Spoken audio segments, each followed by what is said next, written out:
the Supreme Court today granted interim bail to Delhi Chief Minister Arvind Kejriwal in the money laundering case related to the alleged excise policy scam. Granting bail to the Chief Minister, the top court said Kejriwal has quote-unquote suffered incarceration of 90 days. The court further stated that Chief Minister Kejriwal is an elected leader and it is up to him whether he wants to continue in the role or not. Notably, during the hearing, the Enforcement Directorate alleged that Kejriwal was the kingpin and key conspirator in hatching the excise policy in collusion with other Aam Aadmi Party leaders. The probe agency claimed it had evidence of money being sent to the Aam Aadmi Party through Hawala channels. The ED claimed the money raised from the alleged scam was used for AAP's campaign in the Goa Assembly elections. Meanwhile, Kejriwal's lawyer Abhishek Manu Singhvi said there was no iota of material regarding the alleged receipt of money by the Aam Aadmi Party through the Hawala route.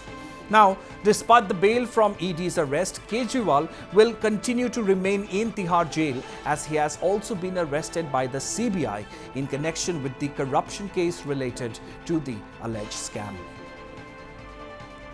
ED के पास एक ही चीज़ नहीं थी, वो है कि एक और chargesheet. इस चार्जशीट में इन्होंने अरविंद केजरीवाल जी को और आम आदमी पार्टी को दोषी बनाया है। मैं आपको बता दूं कि पीएमएलए के स्पेशल कोर्ट ने अभी 20 जून को ही इन सारे पॉइंट्स को बड़े स्पष्ट तरीके से बता दिया था कि पहला, कोई एक चवन्नी की रिकवरी नहीं हुई है। ईडी मेलाफाइड इंटेंट से काम कर रही है। इस पे गोवा में कोई पैसा खर्च नहीं हुआ है और ईडी जो ये पूरा केस बना रही है वो एक पक्षपातपूर्ण तरीके से बना रही है।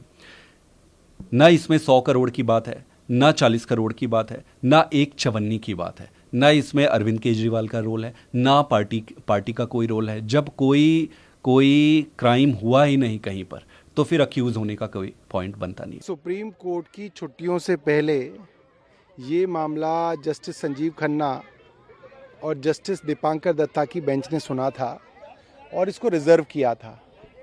अगर इसके अंदर पीएमएलए में मुख्यमंत्री जी की जो गिरफ्तारी की गई है उसको इलीगल ठहराया जाएगा तो ये पूरे देश में इस कानून का जो दुरुपयोग हो रहा है उसके लिए एक बहुत बड़ी मील का पत्थर साबित होगा और बहुत सारे लोग इस जजमेंट का इंतज़ार कर रहे हैं और हमें उम्मीद है कि ये जजमेंट जो है हमारे देश के संविधान के साथ उसको मजबूत करेगी। माननीय सुप्रीम कोर्ट में याचिका दाखिल की गई थी जिसका फैसला सुरक्षित है। समाजवादी पार्टी को भरोसा है देश की न्यायपालिका पे कि देश की न्यायपालिका से आदरणीय अरविंद केजरीवाल जी को न्याय ज़रूर मिलेगा, वो बाहर आएंगे।